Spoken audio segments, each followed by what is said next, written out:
And you're live.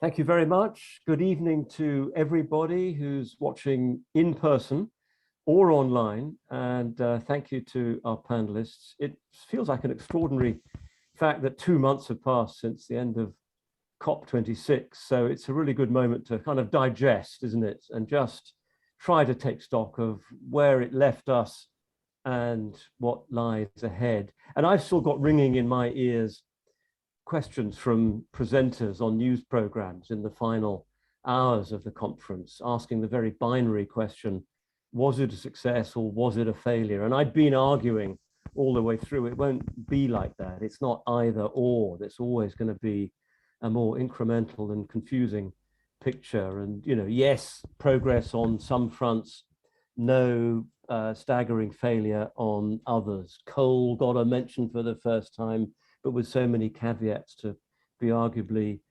meaningless. Yes, there were great coalitions of the willing, but lots of holes in the various plans that those coalitions announced on deforestation or methane. Yes, there was the promise for accelerated carbon cutting plans with the NDCs, but how seriously does everybody take those? So pros and cons, impossible to give, I thought, a binary answer, but we'll endeavor to dig into this and try to come up with some assessment of where we are. And we've got an expert panel to do that with. What I'm going to do is introduce each of them in turn and ask them very briefly in a minute or two, just to give a summary of where they are with COP26, 2 months on, where they think we've got to. So first of all, I'm going to introduce Shailaja Fennell, Professor of Regional Transformation and Economic Security at the University of Cambridge. Great to have you with us, Shailaja. Look, the floor is yours just for a minute or two for a very brief summary, if you would. Thank you. Thank you so much, David. So just where I'm at, I think for me, the mention of methane was important. I'm delighted that the global methane pledge was brought about with 100 countries, but I'm saddened by the fact that it wasn't linked to waste and plastic and the circularity of food systems. So where I'm at is thinking about what countries can actually do. Not going to talk about the loss and damage because that's a whole issue, but just in terms of what we can do to talk about global equity, we need to have local solutions to manage our own plastic. Otherwise, we're going to keep exporting plastic to developing countries. And that's a second order of loss and damage. We're going to make it even harder for them. So that's my 1 minute, and I'll hand it back to you, David. That's admirably brief and concise and clear. And you're absolutely right. Plastic and waste, I don't recall getting much of a mention during the fortnight in Glasgow. But thank you for that. And we'll come back to that topic. Next up, Paul Ekins, Professor of Resources and Environmental Policy at UCL, who's got the most splendid background picture of any of us. Paul, your minute or two to tell us where you are. Well, thank you, David. And I think I'm very much where you are, which is that, I mean, firstly, I think it's really important to be positive about this. We're in a better place now than we were before COP26. All those commitments that were made, if they're kept, we can get the temperature down to 1.8 degrees. I think that's the most optimistic calculation I've seen. But of course, if they're kept, and we've been there before, there have been lots of commitments made in the past that have not been kept, and on the same subject sometimes. So when I'm looking at the inefficient fossil fuel subsidies, the G20 has been saying it's going to phase those out for at least 8 years. And similarly with deforestation, the wording in the deforestation commitment was almost identical to the wording in the commitment in 2012. So plenty of reason to be skeptical. What do we need to do now? We've got to get rid of fossil fuels as fast as possible. And I mean as fast as possible, not as fast as comfortable, nor as fast as convenient, but as fast as possible without crashing the global economy. And that means no new fossil fuels. That's not a particularly radical thing to say after the International Energy Agency's zero carbon scenario. No new fossil fuels. That means coal in Cumbria and Cambo in the North Sea, as well as a whole heap of other stuff. And we've got to be absolutely clear about this. Then we need this massive shift of investment to zero carbon. from the oil companies to zero carbon, but from lots of other people to zero carbon as well, zero carbon energy sources.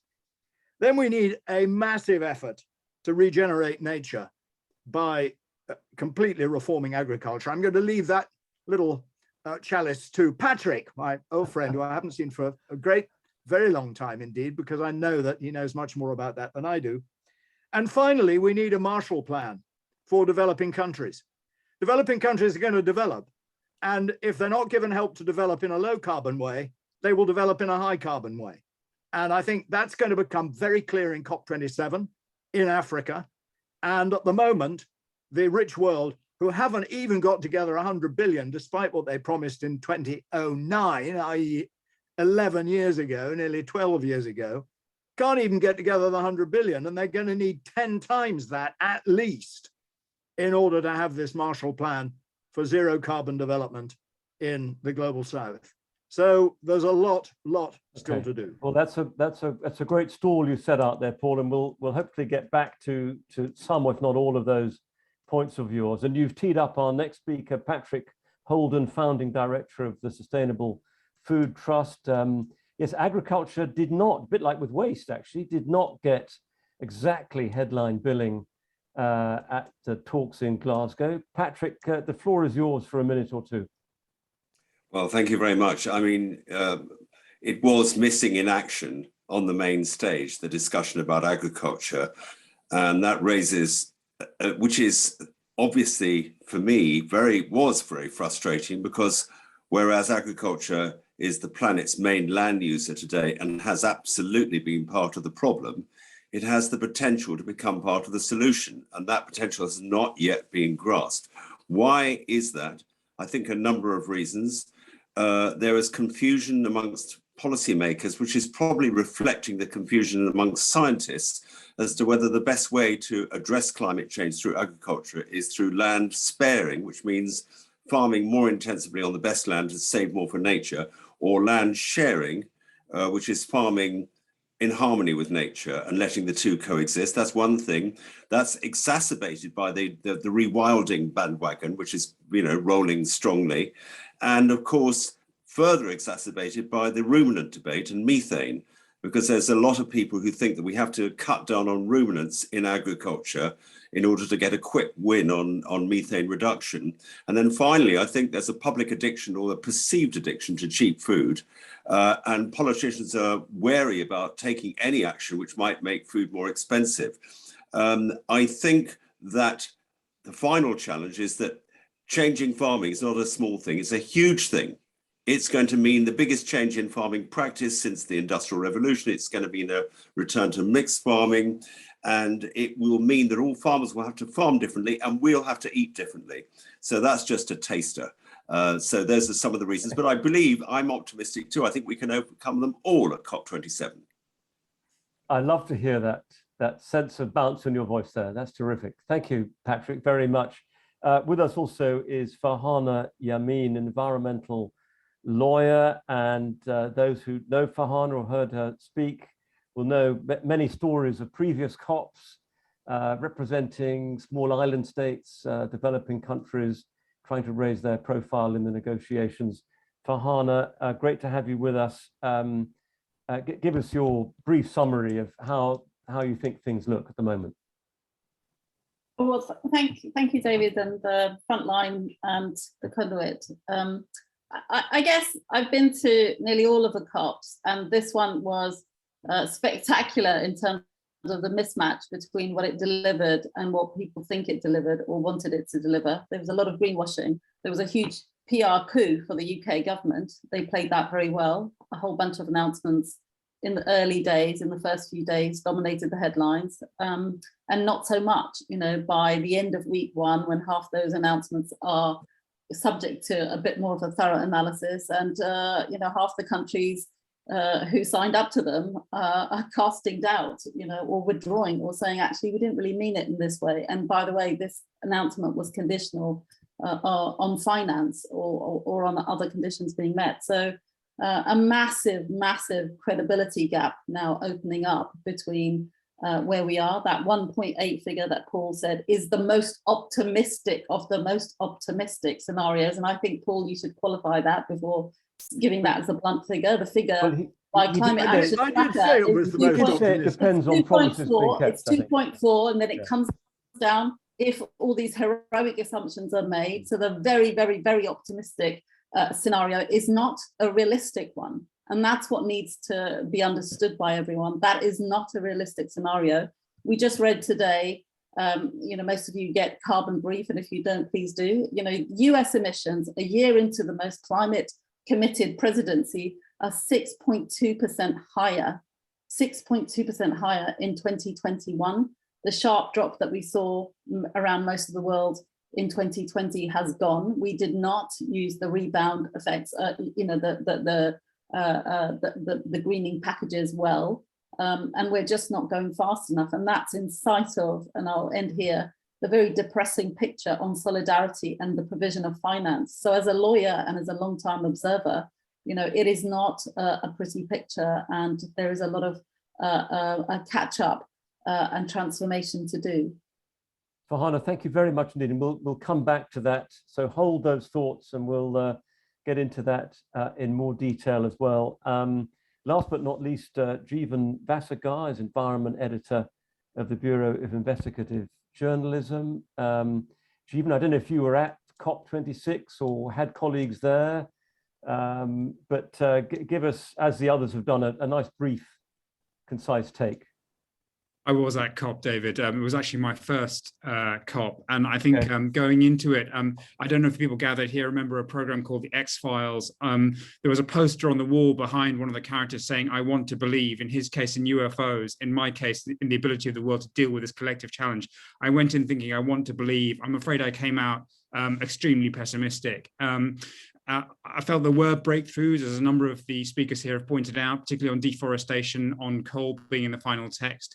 But overall, the scale of the action wasn't enough, and the language wasn't tight enough, and I'm not clear about what the enforcement mechanism is going to be. And I think there are two news stories that I've seen since COP that have really kind of confirmed my gloom. For me, it was the stats that came out of Brazil at the end of last year about the scale of deforestation in the Amazon, 15-year high. I mean, really staggering, a country that's completely prioritizing economic development over environmental protection. And the second story was a slightly more technical one about the EU and its taxonomy for what it considers sustainable energy, and including natural gas in that taxonomy. I mean, quite a nerdy story that not many people noticed, I think, but really significant. The EU, a country, a collective of nations that we look to for leadership, really failing to provide leadership. So those are two things that made me very gloomy. One point that we might come back to in this discussion is whether multilateralism works when confronted with a challenge like this, or are there other ways, other things we need to think about in terms of how we address this challenge? Well, that's a really interesting point. So thank you, Jeevan, for bringing that one up. In fact, all of those points. I should say that we are still hoping that another panelist who was invited will join us. That's Will Webster, who's the Energy Policy Manager for Oil and Gas UK.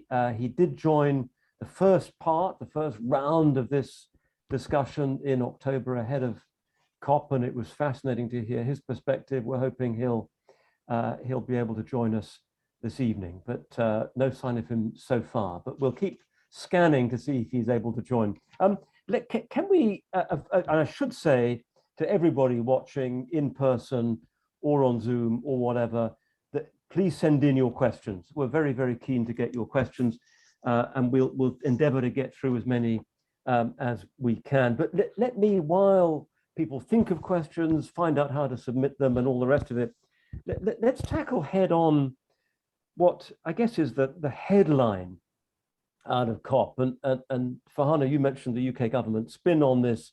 The whole question is 1.5, ministers at the end of it saying 1.5 has been kept alive, that has been delivered. And I think really we should just drill into that a little bit. I mean, technically it would be alive if we're at 1.49, and heading the wrong way. But anyway, Farhana, do you want to pick that up? I mean, in your view, is there anything out of all of these initiatives, anything out of the mention of the word coal in the text, anything out of all of this stuff that does mean that 1.5 is perhaps a bit more alive than it was in late October before COP began?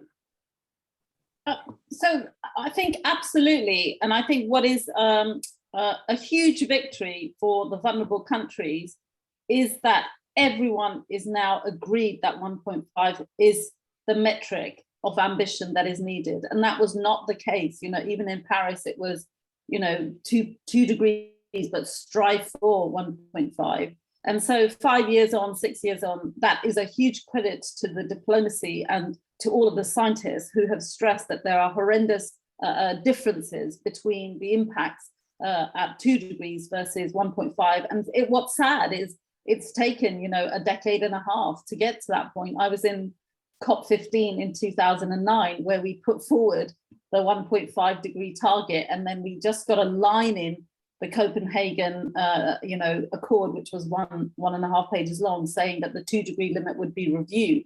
So the result of that review has taken in itself sort of the best part of a decade. So it is a huge achievement. And I think what's now needed is for every company, every country, every individual, every household, every local authority to translate that into their own targets, timetables, and to really act on it. So there is a huge victory there, and I'm very proud of that. Not let go. But let's take that as read, that that you've got the language in there after this long battle over so many years. But I mean, actually, are we any closer to delivering it? Let me jump in on that, because sorry, Paul, hold a second. Let me just quickly come back to Farhana on that one point, and then I'll come to you. I think, look, this is where we have to keep pushing, and really now hold the feet to the fire of those who have not delivered, who are doing the greenwashing. This is where we need the journalists, we need the citizens, we need youth, we need consumers, we need voters to now say, you promised this and you know it's the scientific metric, where is your delivery plan? And that isn't yet happening to the full. Got it, fair enough. Paul, okay, you're itching to come in there. Thanks, Farhana. Yeah, Paul, because on the 1.5, is it really alive? No, for me, it's not. I think right. if you look at the science, it's quite clear that we've already blown 1.5. Probably if we didn't emit any more carbon dioxide or other greenhouse gases now, we'd reach 1.5 by the end of the century anyway, and then go beyond that. If you look at the climate record. But to me, that doesn't in any way invalidate what Farhana has said politically, that is the fire to which the feet have got to be put, because that's what the politicians have promised us on the basis of the science. I think at least the fire is there, and the feet have got to be dragged to it. Indeed, we will need to move to a different slogan. And for me, the slogan that gets me out of bed on Monday morning is every ton of carbon counts. Every ton counts. So that 1.6 is better than 1.7. And 2 is better than 2.4, which was the number that Farhana was talking about. And so it's every ton counts. And we can all of us can deliver tons. Every individual of us can deliver tons when you look at the average carbon emissions per head in a rich country like the UK. So that to me is where we're at, because I'm afraid we're going to be sailing past 1.5 by 2030. Okay, thank you. And that mustn't be regarded as the ultimate failure. Okay, well, let's pick up with some others. Shailaja, I mean, obviously, with the subject that you've drilled into in great detail, the waste, and you mentioned the plastic. I mean, obviously that didn't really get a look in. Does all of that mean that 1.5 looks as elusive as ever? I think it's a really important question, David, and it kind of feeds off what Paul was saying. If we think about the methane pledge, it was fuel, it was agriculture, it was waste, as Patrick said, those other two didn't get a mention. It was supposed to include all of them. But just let's look at the stats for last year, 2019, 2020 for the United States. And the UK is second in terms of a lot of the waste. But the US, which is the biggest waste exporter, is shipping over the course of 2019-2020 to 25 containers per day to other countries. Countries have tried to put a stop to this, and some have succeeded, but that generates 120 million kilos of carbon emissions. So by not talking in the methane pledge about the movement of waste, and this is why I said it's a second order loss and damage, you are further damaging the possibility for developing countries. And while Paul says Marshall Plan, it doesn't make sense to talk about instruments for delivering or donor aid if we're not going to be honest brokers ourselves in terms of what we're doing. So the plastic waste amendment, just the plastic waste amendment at the UN Bâle Convention, the US refused to sign it. You know, this doesn't make sense, exactly as Farhana says. You can't say on one hand we believe in this, on the other hand we're not going to do this. So does this add up then to, where does that leave you on 1.5? I don't think, without the waste and the food system angles being brought in, even if we try to get to 1.5, we won't, because we have not fully understood the sources of methane. We might have got some wrong, but it's not going to work because fuel alone won't get us there. Though I completely agree, every kilo of carbon, but that must be included in waste. And I gave a horror fact last time. Everyone said, you know, waste the size of Delhi. In terms of the food waste, the land that is lost in terms of that food being thrown away is already the size of one India. So we're doing it really badly. And we will continue to do it badly unless we bring food systems right into the story, from production through to consumption and the core concept of the circular economy. Let's stick with the food theme, Patrick. Given your earlier remarks, tell me your position on whether 1.5 is, which was the headline goal of Glasgow, wasn't it? Is it genuinely alive as a goal, do you think? Well, I don't think I can add to my colleagues, and they know more than I do about what's achievable. What I would say is that whereas until now we've been talking about cutting down on emissions, which is obviously essential, agriculture is key to the potential of sequestration, but only if we change our farming systems. And this is where it's contentious, because by the way, the soil is the world's second largest carbon bank after the oceans. So that's an important point to remember. So that gives rise to the question, could we harness the potential of agricultural change to re-sequester some of the CO2 that's been lost during the industrial agriculture period back into the soil? And the answer to that is only if we fundamentally change our farming practices. Right. We obviously have to give up nitrogen fertilizer, but we have to do much more than that. We have to transition to a mixed farming system with a fertility building phase. And only if you do that will you lock up CO2 into the soil. And the problem with that, at least according to the skeptics, is that two things. One is that we need ruminants to turn the fertility building forage into food that we can eat. And secondly, there are people who think we'll never feed the world that way. And that leads to the waste question. So just on the ruminant question, we are of the view in my organization that if you farm correctly, the methane emissions from livestock animals fed on forage can be more than offset by the soil carbon gain, but only if you farm correctly. But that won't be enough. We'll have to change our diets. We'll have to eat the products which come from regenerative farming systems. That's a big dietary change. But paradoxically, it'll mean that we do need to eat the red meat from grass-fed ruminants. We have to stop eating the cheap chicken and the cheap pork and all that sort of stuff, which has caused so much of the land use change.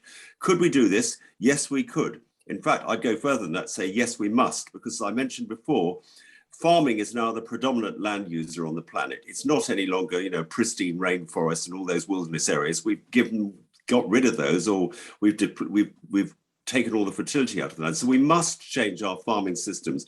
This is right up there in the hierarchy of actions we need to take, not least because we can draw down CO2 from the atmosphere. Thank you. And Jeevan, you mentioned the terrible stats about deforestation in Brazil. I mean, does that rule out 1.5? Just to get back onto that topic there.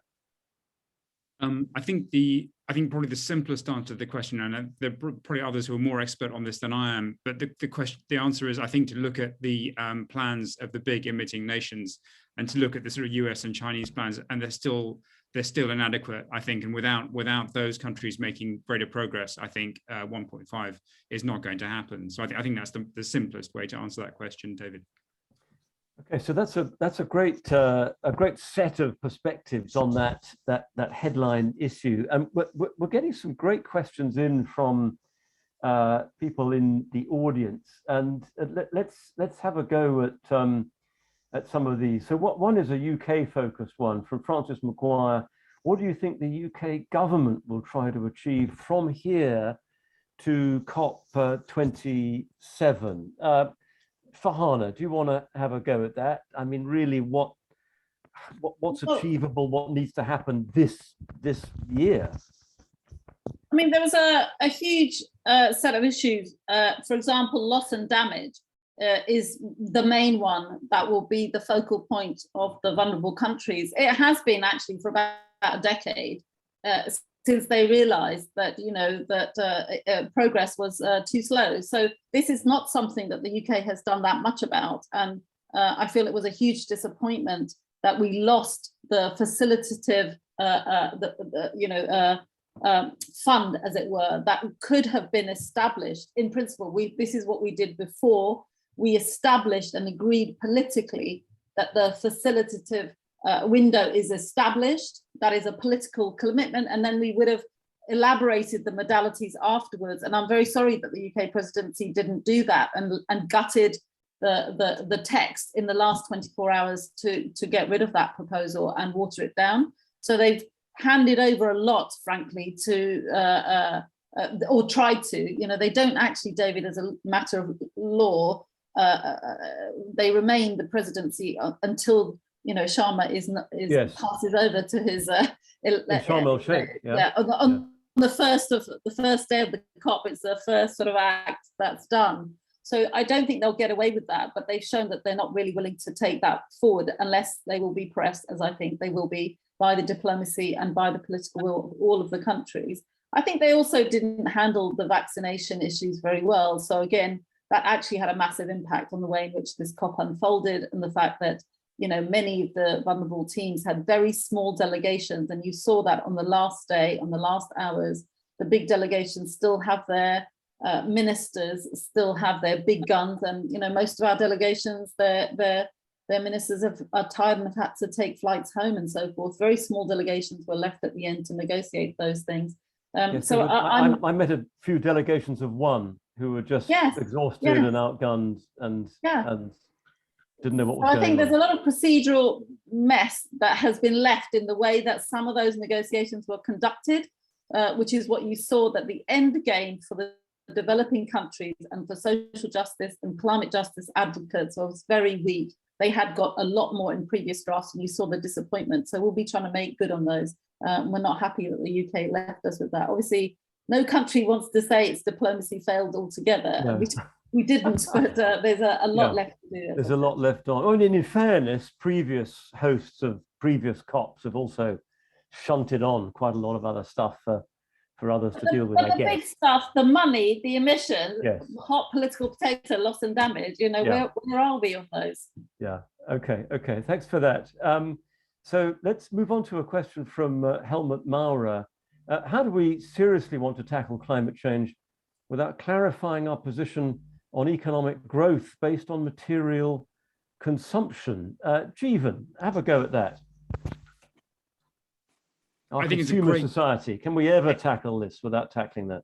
It's a great question, and is a reminder of why the politics of this is so hard, because there obviously has to be a shift in our lifestyles, certainly in the global north, where, for example, if you just look at the question of food, most of us are consuming about twice as much animal protein as we actually need. So we do have to rethink how we do that. I think that we just have to make this palatable to people. And the way to do that is not by saying you have to wear a hair shirt, you have to make sacrifices, but to say there are these attractive alternatives and to think about how we design the architecture of it. In the reporting that we've done at the Bureau of Investigative Journalism, I mean, one of the things that we've done is not put the focus on the consumer actually, but look within the supply chains and say, are there substitutions that can actually be made there? So when I talked about the destruction of the Amazon, that's been happening over the last few years, one of the big factors in driving that destruction has been destruction for agricultural commodities and particularly soy, which, you know, there have been attempts to stop that destruction for soy, but that's been a massive problem, and that soy is being fed to animals in the West.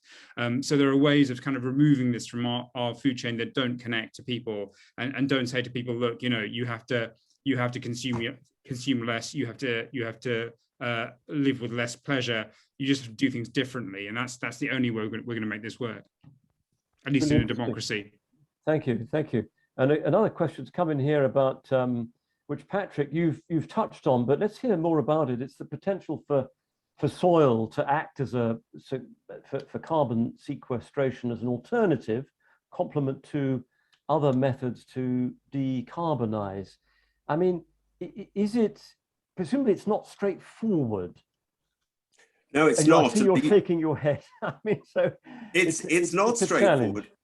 And there is a debate in the scientific community about this. The UK Climate Change Committee, in their strategies for English and Welsh agriculture, factor in zero soil carbon sequestration in agriculture.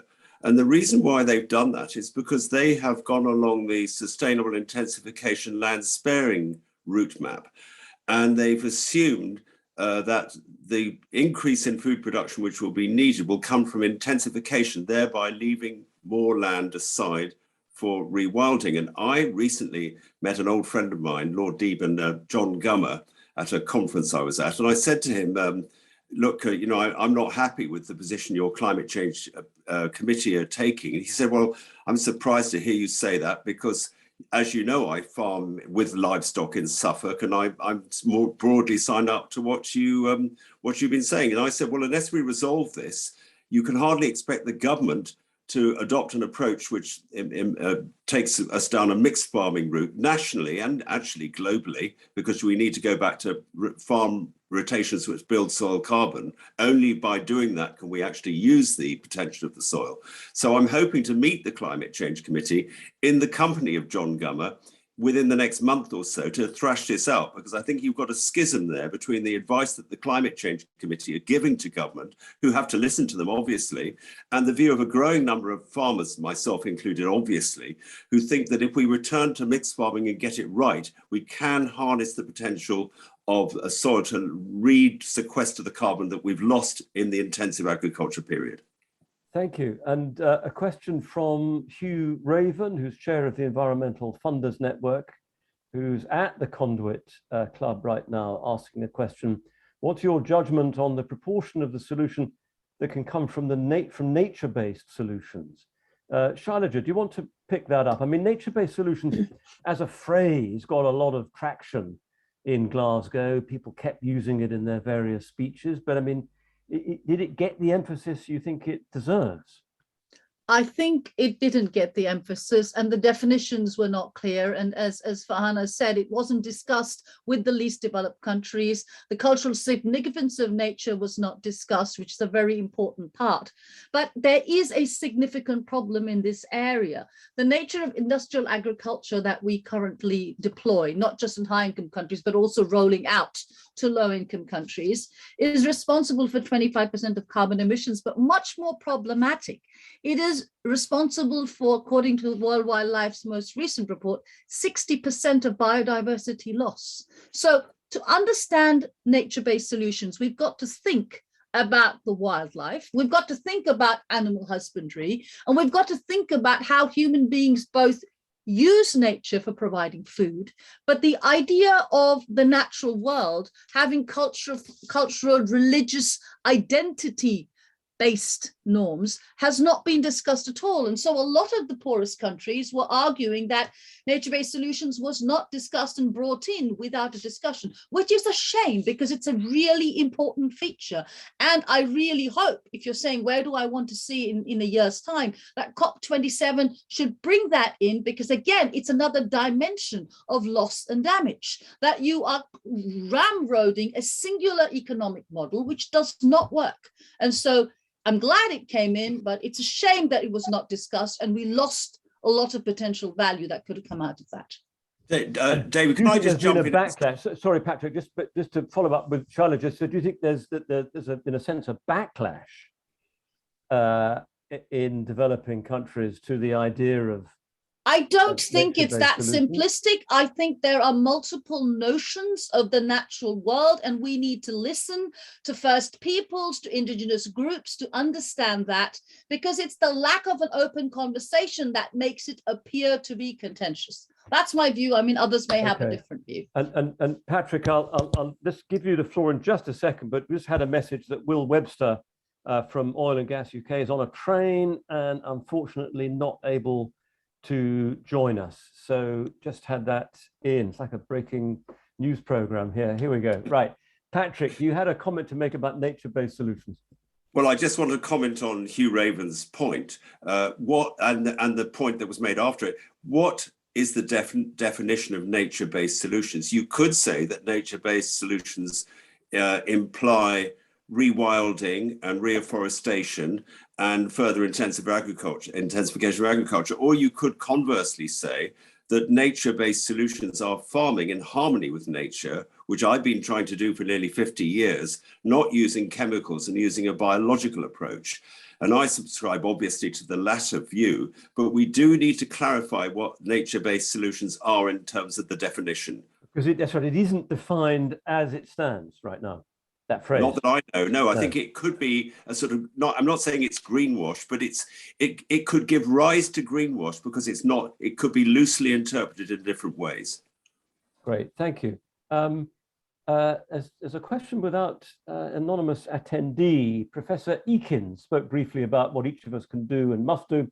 While individual responsibility for change is very important, doesn't focusing on individual actions detract from attention to political action required to make systemic changes to deliver 1.5? I mean, that's quite a debating point, isn't it, Paul? I mean, that we've, over the years, the suggestion that BP hired a smart advertising agency to come up with the concept of a carbon footprint for an individual, putting the onus on all of us as individuals rather than the big oil producers.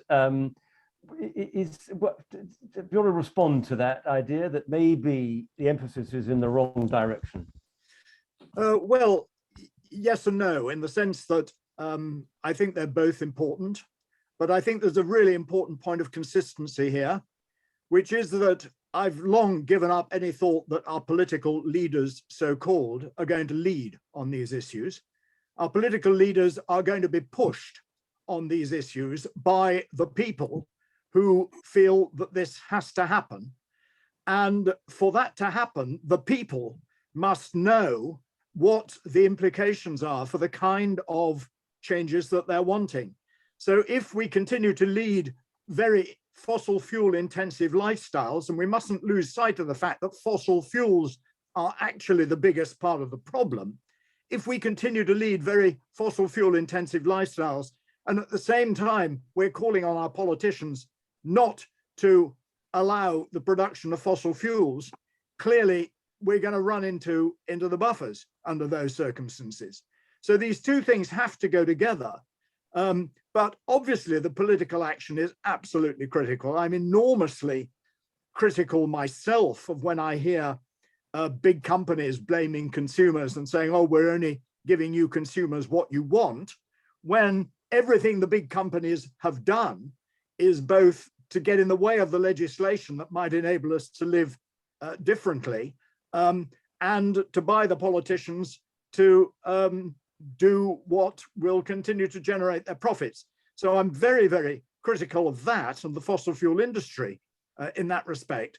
But at the same time, if individuals continue to say, well, while the oil's there, we're going to make the most of it and we're going to enjoy ourselves in the way that we've done in the past, then the politicians are never going to feel the heat. And the politicians aren't going to move in the direction that they need to move. So these two things are symbiotic, synergistic, and individual action and motivation has actually got to push the politicians in the direction that they need to go, as well as opening up some of the pathways for action. Because if we leave politicians to do this by themselves, they'll get it wrong. If they're not talking to people like Patrick, we will get agricultural systems that don't work. If they're not talking to people who actually have made their houses more energy efficient, they're going to screw up the building stock. And it's very easy to do that. So it's very, very important that people do stuff and know what works so that they can push the politicians down the right route. Great, thank you very much indeed. Actually, there's some terrific questions coming in on a great range of topics, and I'm trying to kind of group them by theme, but actually rather unsuccessfully. So forgive me if we leap around a little bit in terms of different angles here. But Patrick and Sue Cunningham from Tribes Alive are asking about the role of Indigenous people. There was a significant presence of Indigenous people at COP26, but their voice was almost entirely absent from the high-level negotiations. How could their expertise be harnessed to increase the monitoring and protection of non-Indigenous but nationally protected areas? Can they be used in partnership to build the capacity of countries to reforest degraded areas? Farhana, would you like to pick that up? I mean, I must say, as someone who was there for nearly all of COP26, it was a very welcome sight of Indigenous people. But I think it is right to say, Patrick and Sue say, that actually in the final hours, I wasn't aware that they had a role. No, because in the final hours, it's a handful of delegations, including many of the country delegations and those blocks, especially from the vulnerable countries, who were left out. So it was not a very transparent or a successful process at the end game. But I think the stats are that the Indigenous peoples, I worked with a group called the Minga Alliance. They were the second largest set of delegations overall after the fossil fuel industry. And I understand that they will have an even bigger delegation they want to for COP27. And there are formal consultation procedures, you know, the Indigenous peoples, platforms and local communities. And what they're asking for primarily is very systemic systems change. They want to have oil and gas and mineral and extractive companies stop exploiting their land without their permissions. This is their land. They are First Nations and they are still, guardians of around 80% of the world's biodiversity, the remaining, forests, for example. So they have a huge role to play and they don't have that political clout and power.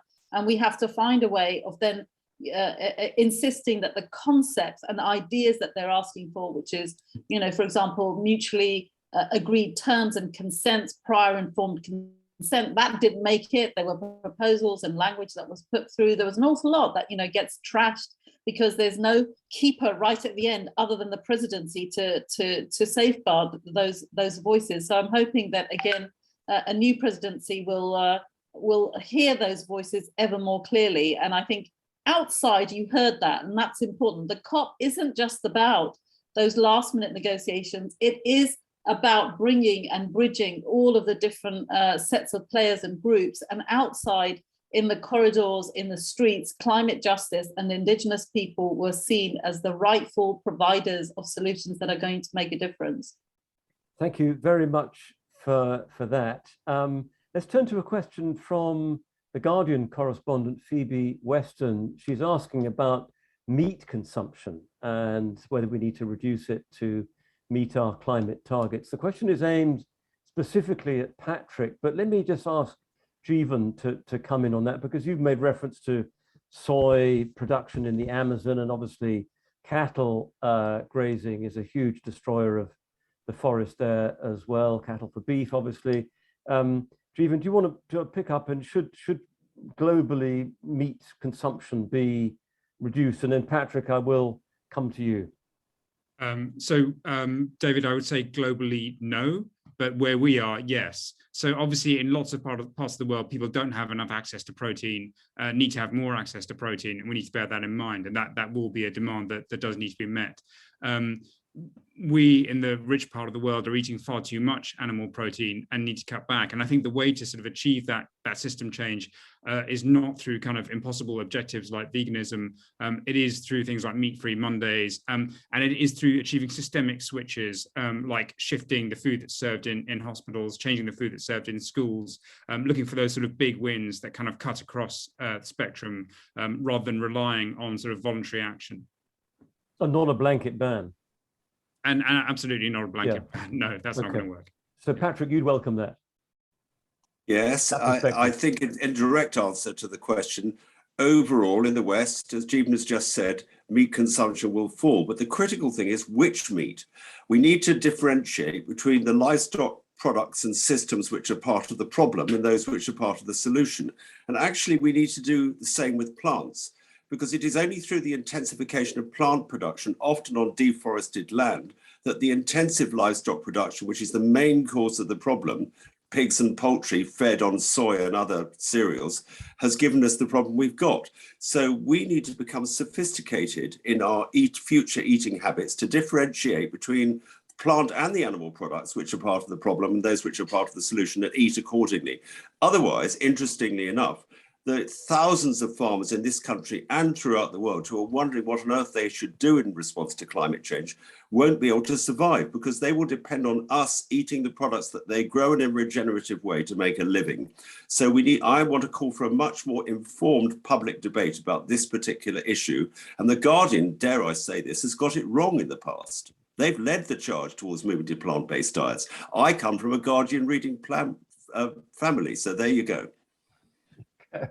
Shailaja, do you want to come in on the meat question? Yes, on an angle of it. In building off on what Patrick said, I think we need to look at a variety of other cereal crops and non-cereal crops that suit the environment better. This emphasis from the Green Revolution that's still there, the big grains, rice, wheat, and maize, they have created a headache. They've also created huge obesity in poor communities, in low-income countries. So we need to have a conversation that's far more nuanced. Oats for breakfast, don't go for the quinoa because we don't know what happens to the farmers in Peru. Let's talk about food systems, both local and global. I think Jeevan's point is well made. We've got to have conversations in communities and countries, no blankets and no bans. They don't make sense at all. Great. Thank you. Thank you very much indeed. And thank you to everybody who's sending in questions. There's a great variety and there's some really good ones. So look, Nina's asking, can we return to Jeevan's question from his opening remarks? Does multilateralism work, and what are the alternatives to resolve the climate and nature crises that we're facing? Paul, do you want to have a go at that? And I will come back to you, Jeevan, obviously. What do you sense that multilateralism can work? Or actually, are we in a different kind of era? Well, no, I mean, we're in the era of nation states. That's how we work. And unfortunately, nationalism is becoming more and more prevalent. And we are locking ourselves up more and more in nation states. And so you get the problem of Brazil, for example, regards the Amazon rainforest as its own sovereign resource to do with as it will. And it's only through a much broader sense of common human purpose, if you like, that I think we can get around that. Now, that doesn't have to mean working through the United Nations, although at the moment that's more or less all we've got. And we've spent a lot of time talking about COP. And of course, without the UN, we wouldn't have COP.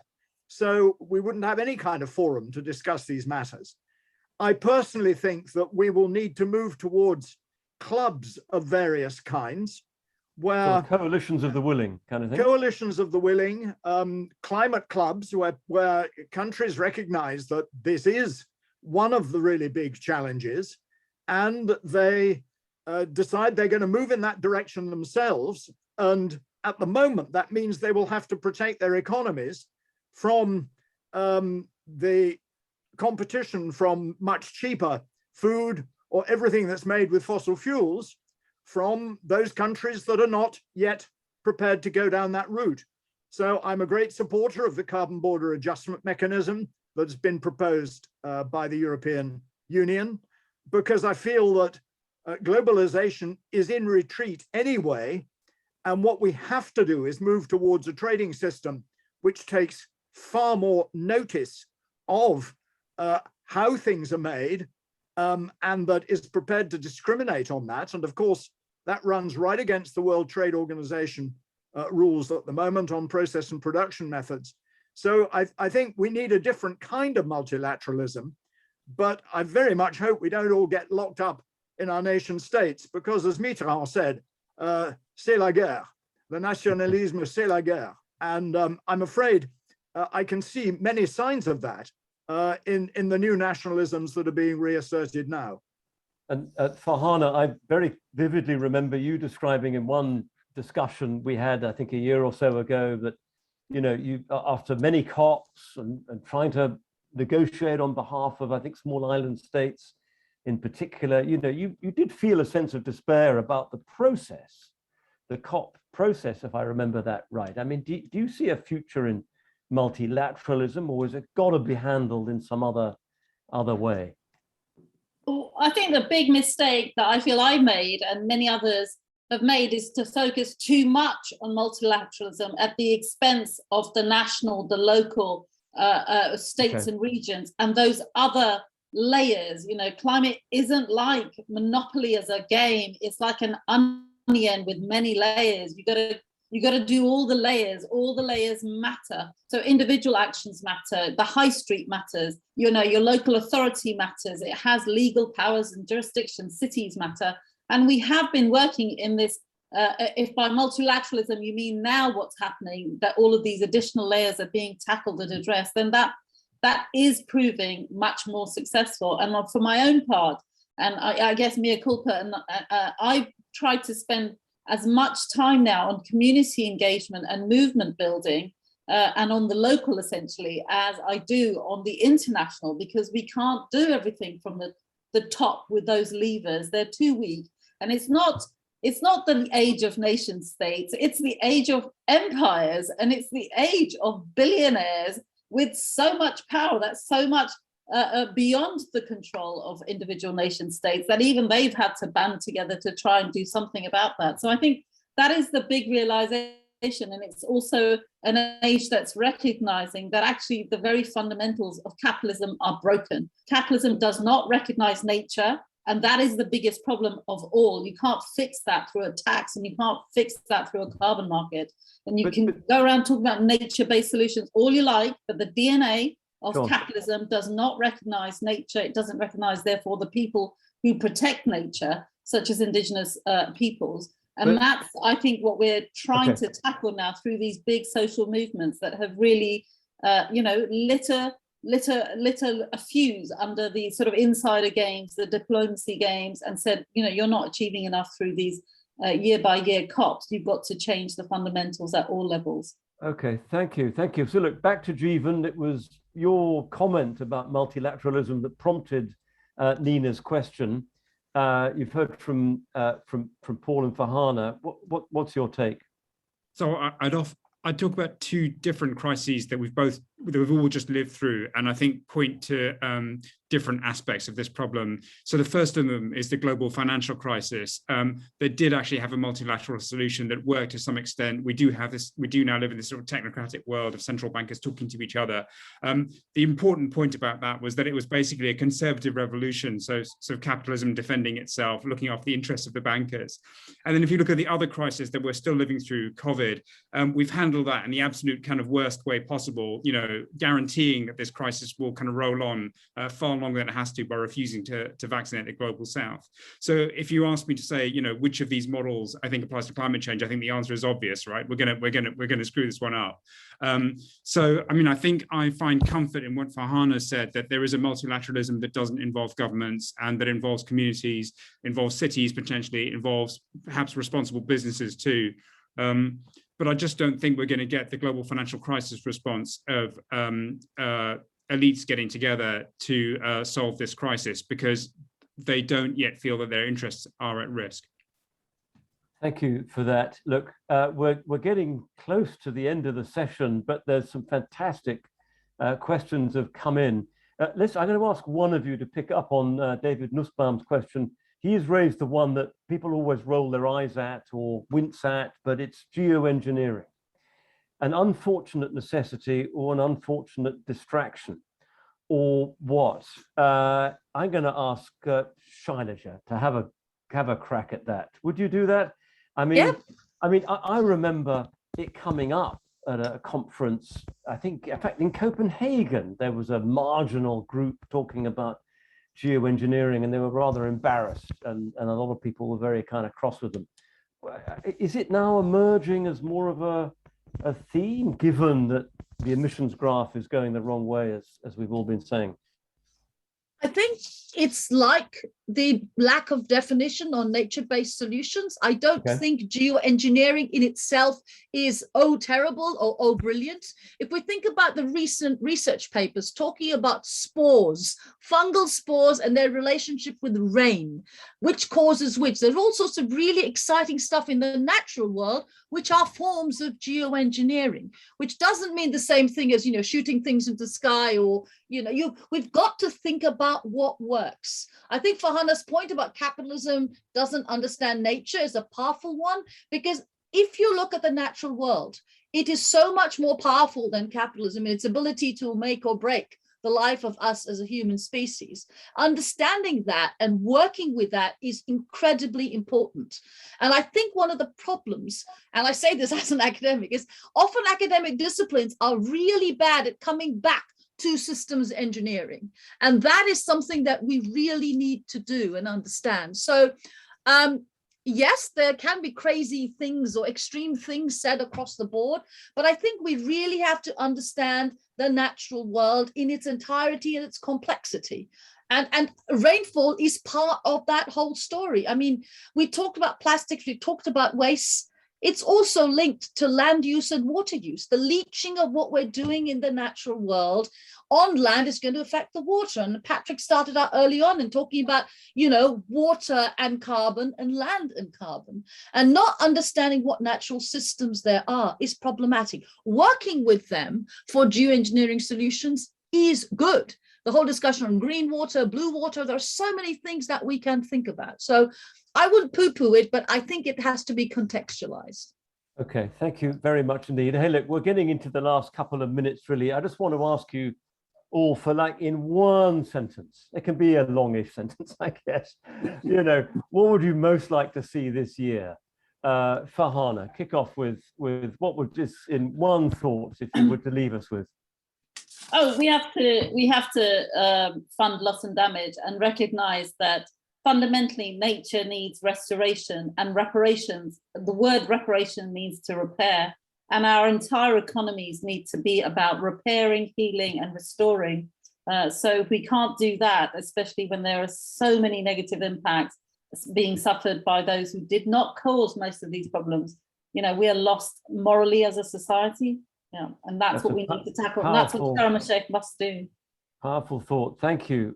Paul, just give us a final thought, please. Well, I'd like to pick up, if I may, Zachary Webb's question about carbon offsets, because I'm really worried about this move to carbon offsets, because most of the initiatives I see on carbon offsetting are excuses to keep emitting carbon dioxide. We're going to need everything we can do that Patrick's been talking about in terms of soil sequestration, in terms of regenerative farming and all that, to take existing carbon dioxide out of the atmosphere. That's what we need to do, to get it back down towards 400 parts per million, 350 or whatever. If we use carbon offsetting as an excuse to keep emitting, and I'm afraid that is its predominant use at the moment, we will find that there's an enormous trade in carbon markets, but atmospheric concentrations continue to go up at 2 parts per million per year because we will be keeping emitting. And most of the carbon offsets are very dubious in the way in which they claim to remove carbon anyway. So to me, we've got to get that sorted out this year because it's going like a juggernaut and it will just simply swamp everything otherwise. And that's a classic thing for Jeevan to investigate, I'm sure. I don't know if that's your final point, or anyway, the floor is yours for a final thought. I think in a sentence, I'd say I'd look to a transformational election in Brazil. I think that's the sort of one of the critical things really to sort of prevent the Amazon degrading any further. Okay, so that's quite a big one to look forward to and keep an eye on. Patrick, and thank you for raising the points as you have done about the role of agriculture. Is there one thing you would love to see this year? Well, I think I want to comment on what Paul has just said, because I absolutely agree about the offsetting challenge. But I think the way to resolve it is through the emergence of a harmonized language of metrics for measuring the impacts that humanity has, not just on climate change, but also on nature, because everybody's now on a race to net zero. But I can say that in the field of agriculture, if you only measure a transition to net zero, you may come out with unintended consequences. So what we urgently need to avoid greenwashing and to deal with all the issues that have been discussed is an agreed harmonized language of categories and metrics for measuring the impacts of agriculture and all the other sectors, because then we can make sure that we hold everyone to account in the language, not just of reducing atmospheric CO2, but actually other impacts as well. Patrick, thank you very much indeed. Last but not least, Shailaja, do you have a final wish for the year? Yeah, I would like us to recognize, and this is the point on population growth that one of the commentators asked to talk about. In this world where we have too much food and we're wasting food, we have 10% of the world's people going to bed hungry. We have some of these in our own countries. We have others globally. To recognize that what we are doing is to reduce inequality. And we can do this, those of us who have too much, by consuming less and by listening to other people who need to consume more. So both in country and globally, understanding the relationship between the climate crisis and inequality. Thank you very much indeed for that One final word, thought. one word, Farhana. I guess Yeah. ecocide, it's time to hold those who've caused such egregious damage to account. And that might emerge as a theme during this the course of this year. Thank you. Thank you to all. Thank you to all of you in the audience in the Conduit Club for your questions. Everybody watching online. It's been lovely to see the big numbers of participants for this event. It just shows that despite other distractions that they might be getting on, garden parties, COVID, all kinds of things, that these topics remain center stage for so many of us. And I think that's an important and positive sign as we look ahead. Thank you to all of the panelists. Thank you to the organizers. And I'll just say thank you to everybody who's taken part. Enjoy the rest of your evening.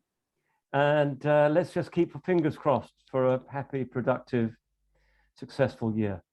Thank you all. Thank you. Thank you. Thanks so much, David. Thanks. Thank you so